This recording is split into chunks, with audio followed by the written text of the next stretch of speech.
Now, artists, let me tell you something, you have a lot more power than you realize. And you producers also have a lot more power than you may also realize. But we're going to get into that. Okay, good. Now, for the masters, they collect the money from the recording. Yes, right? We talked about that, right? It's called master royalties. Sorry, master royalties. That's what it's called. Luke Clark said, that's why Taylor Swift got hers. But yes, that's right. But she has a catalog too. So we're going to go into that too, right? And we're going to tie it into something that we see Cartel did too, especially with Fever, right? Okay, so hold on, let's get there, right? So this is the distinction. Publishing money goes to the songwriters. The master money goes to the master owner, right? They control the big sync deals. That's where the big money plays are. So if a brand wants your song in a film, or if a brand wants your song in an ad, they need permission from the master owner as well as the publisher as well. But if the master owner says no, the deal is dead, 100%, right? Even if the artist wrote the song. Okay, now they also control the distribution that we're talking about. What does that mean? That master owner decides when the song drops. I want you to listen carefully now, because this is going to get deep into how our artists get tricked, right? Certain things that they need to know, right? And certain rights that have been they've been blindsided about. So I want you to really pay attention here. We're building back here. So if you don't understand a lot of things here, it's going to affect later on. Okay, good. Big up TG Media. Big up, buddy. Big up. Right? So the master people, they control, they decide when the song drop, where it drop, if it gets taken down, and if it gets re-released. It's out of control, right?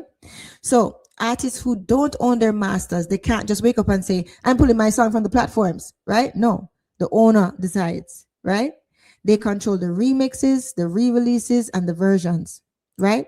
So if you want to drop a remix, put the song on a compilation, or release a deluxe version, the master owner have to approve.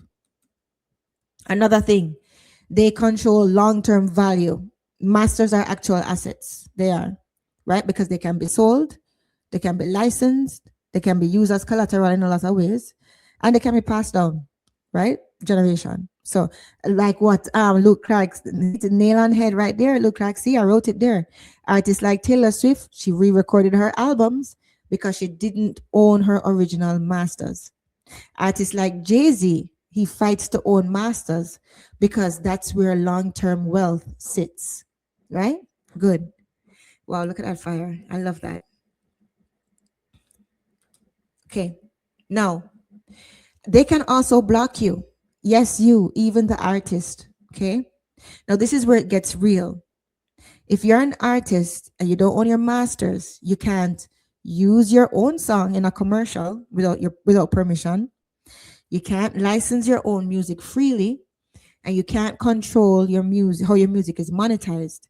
You performed it, but you don't control it. And we're going to talk about control, because control is what has been used to trick a lot of artists to thinking that they don't actually own their masters, when they actually do, and they would if they went to court. But I understand why they wouldn't go to court. We're going to get into that as well. Big up, Cerebral. Love to see you. Good to see you. Good to see you, my dear. Good to see you. Right? So, a lot of people forget about the control part, right? And a lot of times, and I want you always to hear me, Fire Nation, control can look like ownership when it's not. Okay? We're talking about legalities here, right? Okay, good. We're going to talk about big up Imhotep, my brother. Manners and respect, Mrs. Blue Fire. Continue to teach about the